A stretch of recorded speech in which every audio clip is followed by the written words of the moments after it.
Hello दोस्तों, मैं हूं अमरदीप सिंह। आप सभी का स्वागत करता हूं अपने यूट्यूब चैनल सीजीपीएससी नॉलेज में। दोस्तों, जैसे कि आप सभी को पता है कि एडीओ का एग्जाम हुआ था जिसमें रिजल्ट आया और जो संशोधित मॉडल उत्तर आया उसमें 12 क्वेश्चन जो हैं वो विलोपित किए गए। 6 क्वेश्चन जो हैं उसके आंसर एक से ज़्यादा लिए गए और 3 क्वेश्चन जो है से जिसके क्वेश्चन के आंसर बदले गए, यानी लगभग 20% क्वेश्चन में कुछ ना कुछ गलत या परिवर्तन पाया गया। तो इसके लिए हमने YouTube चैनल में एक वीडियो भी पोस्ट किया था जिसमें हम ये भी बताए थे कि हम एडीओ के एग्जाम से रिलेटेड जो है जो भी अपनी बातें हैं वो याचिका हम हाई कोर्ट में लगाने के लिए जाएंगे और उसके संबंधित जितनी भी खबरें हैं वो सब चीज़ या उससे संबंधित जो भी प्रोसेस है वो चीज़ मैं यहाँ पर आपको आज के इस सेशन में शेयर करूँगा कि किस तरीके से एडीओ के एग्जाम में जो हम जितने भी वकीलों से बात किए, मैंने खुद वकीलों से बात किया और 11 से 12 स्टूडेंट जो है उन्होंने भी वकीलों से बात किया, उन पूरी वकीलों की राय क्या है वो सब चीज़ हम आज की इस वीडियो में सेशन में शेयर करेंगे आपसे। और पहली मैं ये आपको बता दूं कि आप अगर कड़वी बातें सुन सकते हैं तो आप इस वीडियो को पूरा देखिएगा, और अगर आप सच्ची में तैयारी कर रहे हैं किसी एग्जाम की या आप एक अच्छे स्टूडेंट है जो प्रॉपर कोई एग्जाम देना चाहता है बिना किसी प्रॉब्लम के, तो वो भी इस वीडियो को पूरा देखिएगा। क्योंकि बीच में वीडियो छोड़कर कमेंट करने के लिए जाएंगे तो इससे समझ आएगा कि आप जो है प्रॉपर तैयारी नहीं कर रहे हैं इस एग्जाम के लिए। क्योंकि आपकी जो बातें हैं वैसे ही हमारी भी कुछ बातें हैं, वो भी चीज़ें आपको समझना पड़ेगा, वो भी चीज़ें सुनना पड़ेगा। तो अगर आप इस चीज़ को सुनने की हिम्मत रखते हैं तो ज़रूर इस वीडियो को पूरा देख के जाइएगा, ठीक है। और ये वीडियो के अंत में तक आपको ये समझ आ जाएगा कि एक्चुअल में यहाँ के कोई भी टीचर क्यों आपके साथ कोई आंदोलन में खड़े होने के लिए तैयार नहीं होता, वो चीज़ें भी आपको आज की इस वीडियो में समझ आएगी, ठीक है। चलिए, सबसे पहले हम बात करते हैं क्या एडीओ का री एग्जाम हो सकता है क्या, यानी एडीओ का क्या री एग्जाम के लिए कई स्टूडेंट जो है बोल रहे हैं री एग्जाम के लिए क्या एडीओ का री एग्जाम हो सकता है क्या। इसके लिए हमने बातें रखने हम पूछने गए वकीलों से, क्योंकि कोर्ट में कोई भी केस लगाना है तो आपके पास वकील होने चाहिए। वो वकील कोर्ट में याचिका दायर करेंगे, उसके बाद याचिका एक्सेप्ट होती है या नहीं होती उसके ऊपर डिपेंड करता है। यदि आपकी याचिका एक्सेप्ट होती है तब आपका प्रोसेस आगे बढ़ता है और दोनों पक्ष यानी हम जो केस लगा रहे हैं और जिसके विरुद्ध केस लगाया गया है वो आमने सामने आते हैं। वो याचिका एक्सेप्ट होने के बाद होता है। तो जब हम वकीलों से बात किए, हम भी बात किए और स्टूडेंट लोग भी बात किए, तो ये बात समझ आने लगी क्या उनकी राय है कि जो ये एडीओ का एग्जाम है ये रद्द नहीं हो सकता। ये सबसे पहली कड़वी बात है जो आपको सुननी है कि उनके हिसाब से एडीओ का एग्जाम रद्द नहीं हो सकता। उसके पीछे का उनका क्या तर्क है वो तर्क आप समझिए तो आपको भी समझ ये चीज आएगी। देखिए, उनका तर्क ये है, जो वकीलों ने हमसे सलाह की, हम चर्चा किए वकीलों से, तो उन्होंने जो हमको बताया वो चीज बता रहे हैं, और जो स्टूडेंट को बताया वो भी चीज मैं आपके सामने पूरा भी प्रूफ के साथ दिखाऊंगा कि ऐसा नहीं कि बात सिर्फ मैं बोल रहा हूं, ये और स्टूडेंट भी जो आपके ही के तरह ही है, आपकी तरह उन्होंने भी एडीओ का एग्जाम दिया था, उन्होंने भी वकीलों से बात की है, वो भी चीज हम यहां पर पूरा प्रूफ के साथ आपके सामने दिखाऊंगा मैं। देखिए, सबसे पहली बात उन्होंने ये बोली, अगर किसी एग्जाम का सबसे पहला केस, अगर किसी एग्जाम का रिजल्ट आ जाता है तो रिजल्ट आने के बाद एग्जाम में कोई भी परिवर्तन नहीं हो सकता। रिजल्ट आने के बाद आपके कोई भी एग्जाम के रिजल्ट में परिवर्तन नहीं होगा, एग्जाम रद्द नहीं हो सकता। अब यहां पर हमने जब उन्होंने ये बोला तो हमारा सबसे पहला ये प्रश्न उनके सामने रखा गया कि जो सीजीपीएससी 2019 में आपका सिविल जज का एग्जाम हुआ था वो तो रद्द हुआ था।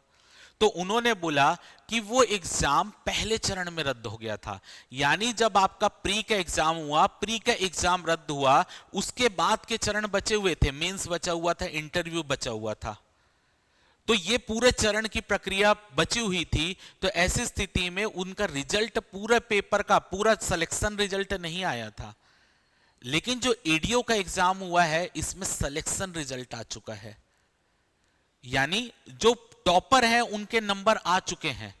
तो अगर आप खुद सोचिए, उन्होंने हमको बोला कि अगर आप खुद सोचिए कि अगर मैं यहां पर एक लाइन बना देता हूं, इस लाइन के इस तरफ जो है स्टूडेंट पास हुए हैं और इस लाइन के इस तरफ स्टूडेंट फेल हुए हैं, तो अगर आप याचिका लगा रहे हैं कि पेपर रद्द किया जाए, तो पेपर रद्द होने से जो स्टूडेंट यहां पर पास हुए हैं उनके साथ अन्याय होगा। तो हमने बोला बिल्कुल, अगर यहां पर जो पेपर अगर याचिका लगेगी तो पास हुए हैं, लेकिन पास वालों की संख्या लगभग 200-300 लोग होंगे जो उस पोस्ट को पाएंगे इस सिलेक्शन लिस्ट के हिसाब से। लेकिन जो सेलेक्ट नहीं हुए हैं, जो इस एग्जाम में फेल हुए हैं, उनकी संख्या तो लाखों में है। तो उनका कहना है कि जो कानून की नजर में होते हैं, आपको पता होगा कि 100 मुजरिम छूट जाए लेकिन एक बेगुनाह से जो है अपराध या उसको सजा नहीं होनी चाहिए। तो भले ही जो लाखों लोग हैं वो उनका कोई अपराध नहीं है, लेकिन क्योंकि आंसर गलत लिया गया है तो उसके कारण ये भले ही फेल हुए, लेकिन जो बच्चे पास हुए उनकी तो गलती नहीं है कि वो पास, क्या उन्होंने उसका आंसर गलत लिया है या उन्होंने बोला था कि 18 क्वेश्चन का आंसर गलत लेना है। तो क्योंकि ये बच्चे का रिजल्ट आ चुका है तो एग्जाम रद्द नहीं हो सकता। ये उनका पहला तर्क था। दूसरा, अब यहां पर ये प्रश्न उठा कि चलिए आपने ये बोल दिया कि एग्जाम रद्द नहीं होगा, लेकिन व्यापम की भी तो कोई नियम कानून होगा व्यापम का, जिसके तहत उनके द्वारा ये तय किया जाए कि इतने क्वेश्चन डिलीट हो तो हम एग्जाम रद्द करेंगे। तो इसके विषय में जांच की गई। तो जब इसके विषय में खोजबीन की गई तो यह पाया गया कि जो सीजीपीएससी का नियम कानून है, सीजीपीएससी के नियम कानून के अनुसार यदि एक पेपर में 20% प्रश्न गलत होते हैं, उससे ज्यादा प्रश्न गलत होते हैं, तो वह एग्जाम सीजीपीएससी रद्द करके एक नया एग्जाम ले सकता है।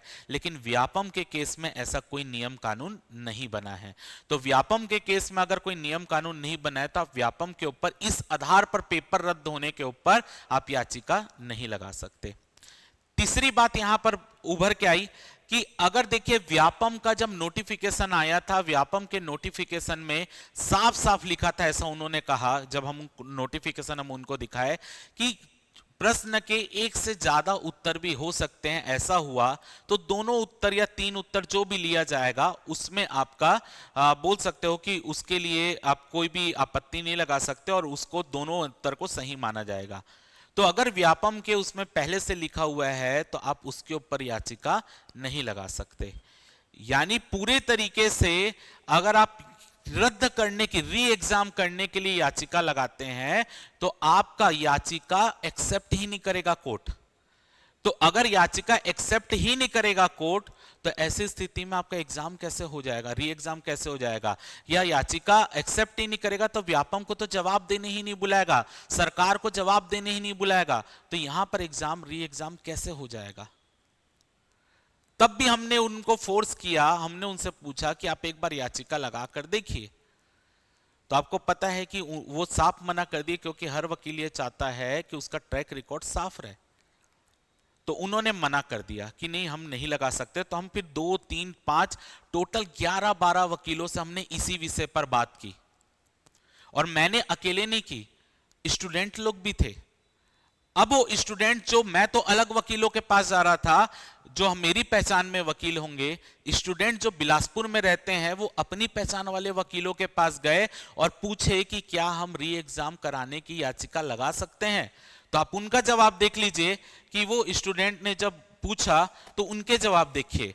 तो उनका जवाब पढ़िए आप, क्योंकि आप बच्चों को लगता है कि नहीं टीचर, सर तो बोल दिया और सर हमको बेवकूफ बना रहे हैं कि सर ने यहां पर बोला कि एग्जाम री एग्जाम कराना है और सर जो है अपना ग्रुप बना के बैठ गए और सर जो चाह रहे हैं वो तो हमको बेवकूफ बना रहे हैं, सर अपनी पब्लिसिटी चाह रहे हैं, सर व्यापार चाह रहे हैं। तो वो बच्चे को थोड़ा सा समझना चाहिए कि जो मेरे को मैसेज कर रहे हैं ना, अभी ग्रुप में वो भी दिखाऊंगा जो जो मैसेज किए हैं कि सर व्यापार करना चाह रहे हैं, अपनी प्रसिद्धि करना चाह रहे हैं, सिर्फ व्यापार के लिए सर लगे हुए हैं, इसलिए वो री एग्जाम कंडक्ट कराने के फेवर में नहीं है। वो चीज आप समझिए इस चीज को। तो अगर मेरे को व्यापार करना होता या व्यापार करने का सोचा होता तो जो 200 बच्चे आपके टॉप रैंक में आए हैं ना, वो 200 बच्चे में से 100 बच्चे से ज्यादा हमारे ही कोचिंग के हैं, हमारी ही संस्था के हैं। तो आप बताओ, मेरे को प्रसिद्धि वो 100 दिखाकर मेरे को व्यापार हो जाता मेरे को इसके लिए इसको लाने की जरूरत नहीं थी। या मैंने कहीं पर भी आपको YouTube में वीडियो में कहीं बताया कि 200 में से 100 बच्चे हमारे हैं? मैंने तब भी उन 100 बच्चों से ज्यादा किसको देखा कि जो बच्चे सेलेक्ट नहीं हुए उनका भी फेवर लिया जाए, उनकी भी क्या गलती है कि उन लोग सेलेक्ट नहीं हुए। लेकिन वो चीज आपके दिमाग में कोई नहीं डाल सकता। तो मेरा व्यापार किससे बढ़ता कि मैं 200 में 100 का चयन दिखाता कि पूरा लिस्ट ही मेरे हाथ से है। उससे मेरा ज्यादा प्रचार होता कि मैं ये बोल दूं कि नहीं एग्जाम, यदि एग्जाम का बोलूं, कौन से आपके कोचिंग संस्था, बड़ी कोचिंग संस्था सामने आई कि री एग्जाम करवाने के लिए, या कौन सी कोचिंग संस्था आपके लिए आवाज उठाई कि नहीं री एग्जाम कराना है। सबसे पहला वीडियो यूट्यूब में हमारा आया, सबसे पहला हमने उसके लिए कदम उठाया कि नहीं हमको ये करना है। लेकिन ये आपके दिमाग में चीजें नहीं आती। मैंने पहले बोला था यहां के स्टूडेंट के कारण ही री एग्जाम नहीं हो पाता। टीचर तो तब सपोर्ट करेगा जब स्टूडेंट को उसके ऊपर विश्वास हो। या मेरे को भी फोटो डालना था कि देखो आज मैं व्यापम को एक ज्ञापन सौंप कर आ गया हूं और रिसीविंग करके मैं आ गया हूं, ये देखो व्यापम में मैंने दे दिया।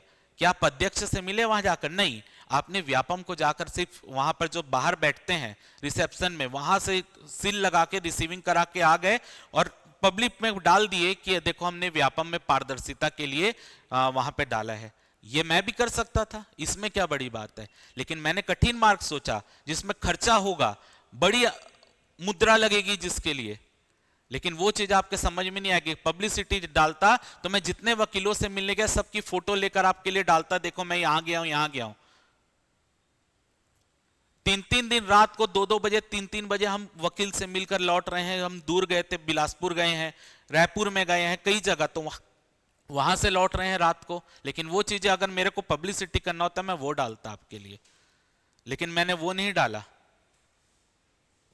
देखिए यहां पर आप इसको समझिए, आज बिलासपुर में बच्चा लिख रहा है, हम 4 एडवोकेट के पास गए थे, 2 ने बोल दिया किसी भी हाल में एग्जाम कैंसिल नहीं होगा,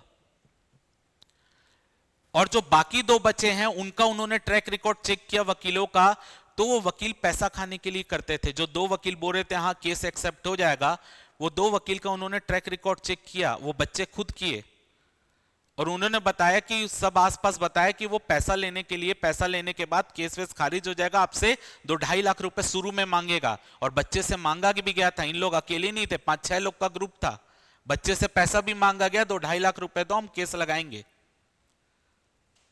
ये देखो आगे पढ़ो, ये सब व्यापम के नोटिफिकेशन में दिए है, आपको उस समय लगाना था। जो बोल रहे थे कि आपको केस लगाना है तो आपको तब लगाना था जब व्यापम के नोटिफिकेशन में दिया था कि 1 से ज्यादा उत्तर का सेम आंसर हो सकता है, ये तब लग सकता था, अब नहीं लग सकता। ये उनको ही वकीलों ने कहा है। आगे पढ़िए, फिर मैं उसको बोला ठीक है मैं आपसे कल में डिटेल में बात करूंगा, तो फिर मैंने अगले दिन उनसे फोन में डिटेल में बात की। उसके बाद यहां पर देखिए उन्होंने बताया कि एक आपका बस चांस बन सकता है, जिस वकील से उन्होंने बात किया, कि आपका अगर एग्जाम रद्द कराने जाओगे तो आपको कोई इसमें केस सुनवाई भी नहीं होगी, लेकिन आपको अगर केस को आगे बढ़ाना है तो आपको इंडिविजुअल केस लड़ना पड़ेगा, आपको एक प्रश्न के ऊपर केस लगाना पड़ेगा। जैसे कि बच्चे ने बताया कि स्वच्छ भारत मिशन का जो आपका क्वेश्चन आया था उसमें हिंदी और इंग्लिश दोनों में अलग अलग दिया हुआ था ऑप्शन, तो अगर आपको केस लड़ना है तो आपको इंडिविजुअल केस लड़ना पड़ेगा, पूरा ग्रुप एक साथ केस नहीं लड़ेगा, सब बच्चा अलग अलग केस लगाए, हर क्वेश्चन के ऊपर अलग अलग केस लगाए, तब वो केस की सुनवाई आगे बढ़ सकती है। और वो खुद बच्चा लगा सकता है जो इंडिविजुअल जिसने एग्जाम दिया है। ये देखिए बच्चे के वर्ड हैं जो उनको बताया जा रहा है, मेरे वर्ड नहीं है ये। तो आगे से मैंने ये भी बोला, मेरे से जितने लोगों की बात हुई है वो ये बता रहे हैं कि केस रद्द नहीं होगा। मैंने बच्चे को पहले दिन बता दिया कि मेरी वकीलों से ये बात हो रही है, कि मेरे को भी यही सुनने में आ रहा है। मैं बच्चे से छुपाया नहीं कुछ, अगर मेरे को छुपाना होता तो ये मैं बच्चे से छुपाता, मैं बोलता नहीं मैं रद्द करवाऊंगा। बच्चे को मैंने कोई आशा नहीं दी। और इसी समय जब ये वाली बात चल रही है तो इसी समय जो बच्चा सेलेक्ट हुआ है, जो बच्चा टॉप 200 में है, वो मेरे से पूछने लगे सर आप उस वीडियो में बोले हैं कि एग्जाम के लिए हम कोर्ट जाएंगे, क्या मेरा एग्जाम रद्द हो जाएगा, क्या मैं सिलेक्शन से बाहर हो जाऊंगा? सर मैं आर्थिक रूप से कमजोर हूं, मेरे परिवार की पूरे मासिक आय 5,000 रुपए, और मैं बहुत डिप्रेशन में हूं सर, मेरे घर में कोई नहीं है बड़ा, मेरे पिताजी भी नहीं है, मेरी माताजी भी नहीं है, तो मैं क्या उस बच्चे को ये बोलूंगा कि नहीं भैया तुम एग्जाम रद्द होगा? मैंने बोला भैया जो वकील बता रहे हैं वकील के हिसाब से एग्जाम रद्द नहीं होगा, आप निश्चिंत रहो। तो वो कोई स्क्रीनशॉट वहां का बच्चा किसी और को शेयर किया, वो बच्चा किसी और को शेयर किया और ग्रुप में फैला दिए कि सर बोल रहे हैं कि एग्जाम रद्द नहीं होगा, सर जा रहे हैं रिफॉर्म करवाने के लिए। चलिए ठीक है, आपको लग रहा है तो वही बढ़िया होगा, आपके हिसाब से वही सही है तो वही सही है। ये पूरा एक चीज की बात हुई। अब दूसरे बच्चे का भी देख लीजिए जो इनसे अलग गया है। ये देखिए बच्चा यहां पर बोल रहा है कि सर वकील के पास गए थे, उन्होंने भी हमको ये बोला कि आप क्वेश्चन वाइज रिप्रेजेंट करो, यानी आप पर्टिकुलर इंडिविजुअल क्वेश्चन पर आपत्ति लगाओ। कौन लगाएगा? वो बच्चा लगाएगा, नहीं तो एग्जाम रद्द नहीं होगा। बच्चे को यहां पर पूरा चीज बताया गया कि अगर आप इंडिविजुअल जो क्वेश्चन अभी विलोपित नहीं हुआ है उसके ऊपर आप आपत्ति लगाओ। अगर उसके ऊपर जैसे कि वो स्वच्छ भारत मिशन वाला क्वेश्चन विलोपित नहीं हुआ है, अगर बच्चा उसके ऊपर आपत्ति लगाएगा तो एग्जाम में स्टे लग सकता है, रिजल्ट में स्टे लग सकता है, एग्जाम रद्द नहीं होगा। ये समझो आप, ये मेरी बात, एग्जाम रद्द नहीं होगा। उन्होंने भी कहा है रिजल्ट में स्टे लगेगा, और वो स्टे लगने के बाद अगर आपका क्वेश्चन वो विलोपित होता है तो उसका नंबर आप में ऐड होगा, तो आप हो सकता है आप आगे पीछे रैंक में हो जाओ। ये उनको कहा है वकीलों ने, मेरी बात में विश्वास नहीं ना, खुद इनके बात देखिए। और ये बच्चे ने बोला कि सर यहां पर बहुत से बच्चे को हमको इकट्ठा करने की जरूरत है ताकि हम फाइनेंशियल रूप से मजबूत हो सके, हमारे ज्यादा से ज्यादा बच्चे जुड़ेंगे तो हम जो है वहां पर हम अपनी बात अच्छे से रख पाएंगे, क्वेश्चन विलोपित होने के ज्यादा चांस है। तो मैंने बच्चे को बोला कि आप जो भी जितने लोग जा रहे हो मैं भी आपके पास आऊंगा मिलने, कि आपको दिक्कत ना हो, मैं आऊंगा मिलने, और आपकी बात में और ग्रुप में आपके फोन नंबर भी शेयर करूंगा, और आपके जितने लोग आपके साथ जुड़ सकते हैं मैं सबको जोड़ने का प्रयास करूंगा। लेकिन यही बच्चे के द्वारा जो ग्रुप बनाया गया उसी ग्रुप में मेरे को बोला जा रहा है कि ये बेवकूफ बना रहे हैं, ये बोला जा रहा है। देख लीजिए, पढ़ लीजिए पूरी चीज। तो मैं कैसे आपके साथ आ जाऊं जब आपको यही विश्वास नहीं है। मैंने कल यहां पर डाल दिया था कि एडीओ एग्जाम रिफॉर्म से हेतु ये हमने ग्रुप बनाया था, एडीओ के लिए हाई कोर्ट जाने का जो भी मैंने ग्रुप बनाया था। अगर मेरे को कुछ नहीं करना होता तो मैं 1000 लोगों को यहां पर जोड़ के क्यों रखता, या मेरे को कहीं नहीं जाना होता तो मैं जोड़ के क्यों रखता। तो ये देखिए एडीओ एग्जाम व्यापम रिफॉर्म हेतु मैंने कल ही डाला है कि यहां पर मैं जो राय आ रही है वकीलों की वो आपको कल बताया जाएगा वीडियो के माध्यम से। लेकिन किसी में वो तो नहीं है। एक बच्चा मेरे को मैसेज भेज रहा है, सर मेरे को एडीओ का कोर्स फिर से लेना है। क्यों भेज रहा है? आप समझ रहे क्यों भेज रहा है? ताकि मेरे को नीचे गिराया दिखाया जा सके। तो ऐसे में अगर आप ऐसा बर्ताव करेंगे, कौन सा टीचर आपके साथ आएगा? मैं तो बहुत बोलता हूं कि अच्छा है कि आपके साथ बड़ी कोचिंग साथ में कोई भी नहीं दी, और ऐसा करोगे तो कोई देगा भी नहीं। चलिए ये सब बात छोड़ते हैं, अब आगे की बात समझते हैं। आगे क्या चीजें चल रही हैं उसके विषय में आप समझिए। तो यहां पर सबसे पहली चीज जो पॉइंट रखा गया कि री एग्जाम नहीं होगा, ये वकीलों की राय है। तो हमने वकील से पूछा आगे कि री एग्जाम नहीं होगा, लेकिन ये बच्चों के साथ अन्याय तो हो ही रहा है। अभी देखिए कल आपका आबकारी आरक्षक का मॉडल आंसर आया, 6-7 क्वेश्चन उसमें भी गलत दिए है ना, फिर 50 रुपए दो और फिर आपत्ति लगाओ, जाओ और फिर देखना कि उसके बाद संशोधित उत्तर में सुधरेगा कि नहीं, फिर उसके रिजल्ट के लिए रोक में जाना। क्या यह हल है किसी चीज का? यह हल नहीं है। हल यह है कि आपको व्यापम को कहीं ना कहीं आपको रिफॉर्म के लिए बोलना पड़ेगा। एग्जाम रद्द कराना ना कराना वो तो एक अलग मुद्दा हो गया कि वो नहीं हो रहा है, वहां पर आप लगाओगे एग्जाम रद्द नहीं होगा, आपको इंडिविजुअल सब चीजों में जाना पड़ेगा, हर क्वेश्चन में लगाना पड़ेगा। वो आप लगा सकते हैं, स्टूडेंट जो पेपर देता है वो लगाता है उसके ऊपर। अब यहां पर है रिफॉर्म की बात, रिफॉर्म के ऊपर केस लग सकता है। वकील ने बोला 50% चांस है कि रिफॉर्म के लिए केस लग जाए और व्यापम को जो है बुलाया जाए, उनके अधिकारियों को, सरकार के महाधिवक्ता वहां पे आए जवाब देने। तो मेरा मन ये था कि मैं रिफॉर्म के लिए तो कम से कम लगाऊं। चलो एक बार यहां पे बच्चे के लिए जो वार्डन से लगातार अभी तक एडीओ का पेपर हुआ है, हर बच्चे के साथ यहां पर जो आप बोल सकते हो नाइंसाफी हो रही है, उनकी मेहनत बेकार जा रही है, वो कम से कम आगे ना हो, तो कम से कम मैं रिफॉर्म के लिए तो लगा सकता हूं, ताकि कम से कम बच्चे के लिए आगे कोई प्रॉब्लम ना हो। तो एक बच्चे ने मेरे से ये पूछा कि सर क्या एग्जाम रद्द नहीं होगा, मैंने सुनने में आ रहा है कि आप बच्चों को बोल रहे हो हम रिफॉर्म के लिए लगाएंगे। तो हमको रिफॉर्म नहीं चाहिए, हमको रद्द चाहिए एग्जाम। और वो फैला दिया गया कि सर जो है बेवकूफ बना रहे हैं कि रिफॉर्म करवाने के लिए बोल रहे, रद्द नहीं, रद्द के लिए सर जा ही नहीं रहे हैं कोर्ट में। कोर्ट में मेरे पिताजी तो नहीं बैठे हैं कि मेरी बात सुन के वो रद्द कर देंगे। सबूत के तौर पर चलता है ना, जो वकील बोलेंगे वो आपसे ज्यादा जानते हैं, आपसे कम थोड़ी जानते हैं, आपके पैसे लगने हैं वहां पर। तो यहां पर रिफॉर्म के लिए कोर्ट जाया जा सकता है, लेकिन क्योंकि आपकी इस तरीके से मानसिकता चली, तो कौन हिम्मत करेगा कि रिफॉर्म के लिए लगाए, जब पता है कि पीछे आप ही साथ नहीं है।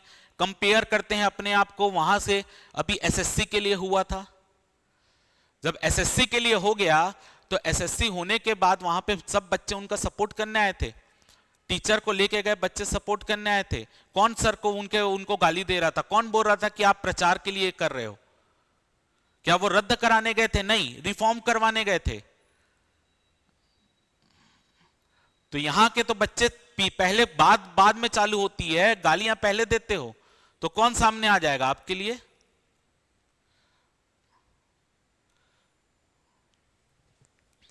चलिए अगला देखते हैं। जो रिजल्ट स्टे की बात हो रही है, जो मैंने बताया कि अगर आप इंडिविजुअल लगा रहे हैं, तो जैसे कि उन्होंने भी बताया, जो मेरे को भी पता चला, कि अगर आप इंडिविजुअल सपोर्ट अपने किसी क्वेश्चन में आपत्ति लगाना चाह रहे हैं, तो उसके थ्रू 10 से 20% चांस है, 10 से 20, वो भी मैं ज्यादा बोल रहा हूं, 10 से 20% चांस है कि रिजल्ट में स्टे लगे।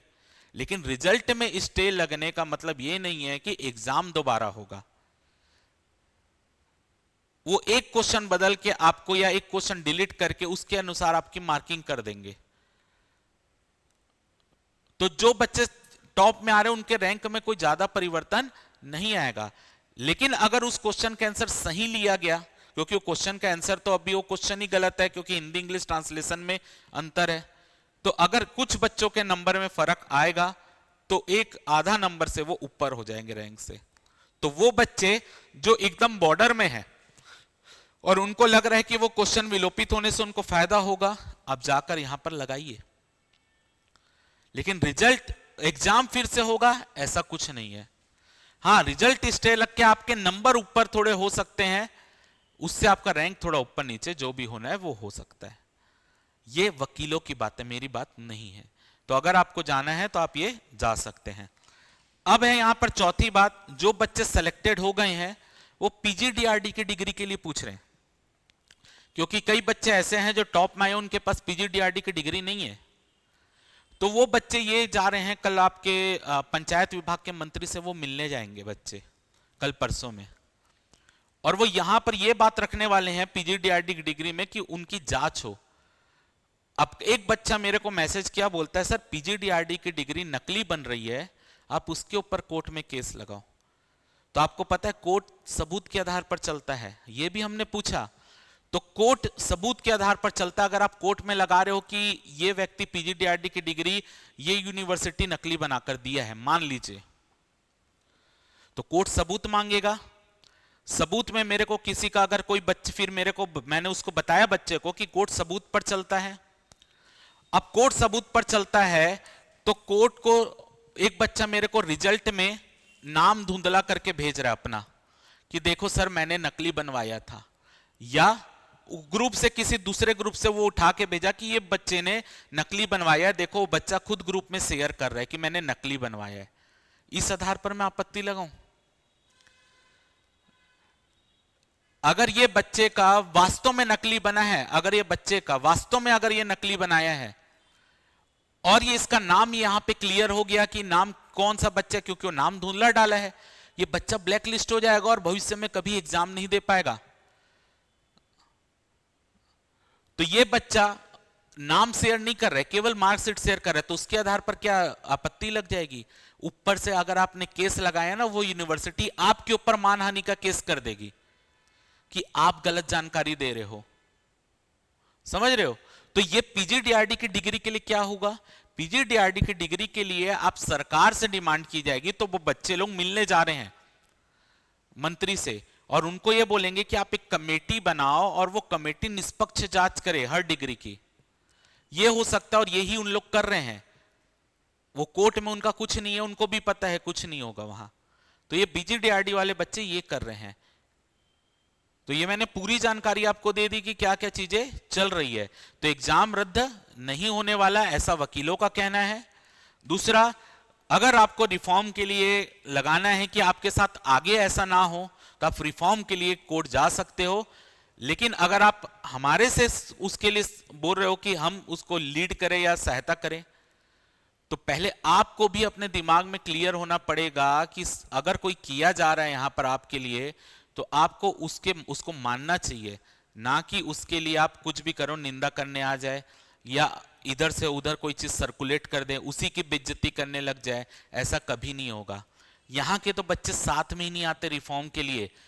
समझिए कि यहां पर अगर कोई बच्चा पास हुआ है, कोई बच्चा फेल हुआ है, पास वाला बच्चा रिफॉर्म की बात नहीं कर रहा है, क्योंकि वो सेलेक्ट हो गया, उसको लग रहा है कि मैं सेलेक्ट हो गया तो मेरा पूरा हो गया, अब मैं आगे कोई मेरे को कुछ नहीं करना है, मैं तो गवर्नमेंट जॉब पा लिया।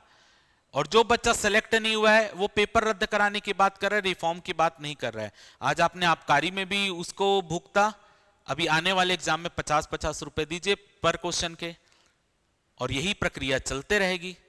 तो कम से कम आप व्यापम के ऊपर ये कोर्ट के माध्यम से दबाव बनवा सकते हो कि इतने प्रतिशत क्वेश्चन गलत हो तो आपको चेंज करना पड़ेगा। आप एक क्वेश्चन का एक ही आंसर लो, दो आंसर मत लो। ये कब होगा? जब दबाव बनेगा। या तो आप व्यापम में केवल जाकर एक लेटर दे के आ जाऊंगा मैं, और वहां पर आप उसको भी मैं अंदर ना जाऊं, रिसेप्शन में देकर रिसीविंग करा के ले आऊं और मैं दिखा दूं कि मैं यही देखो ये दे के आऊं, इससे कुछ नहीं होने वाला। बल संख्या चाहिए उसके लिए, आपके लोगों की संख्या चाहिए उसके लिए कि जाकर अपनी बात रखे।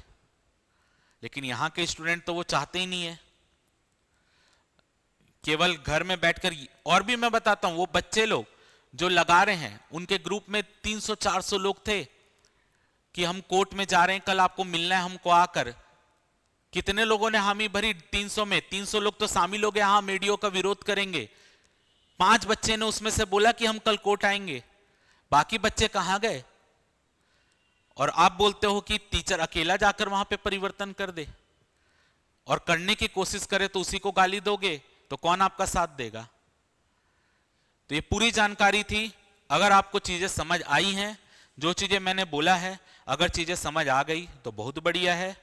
अगर आपको लग रहा है कि मैंने प्रचार के लिए बनाया है, तो आपकी सोच है, आपके लिए भी बहुत बढ़िया है। ठीक है, यही जानकारी देनी थी। धन्यवाद।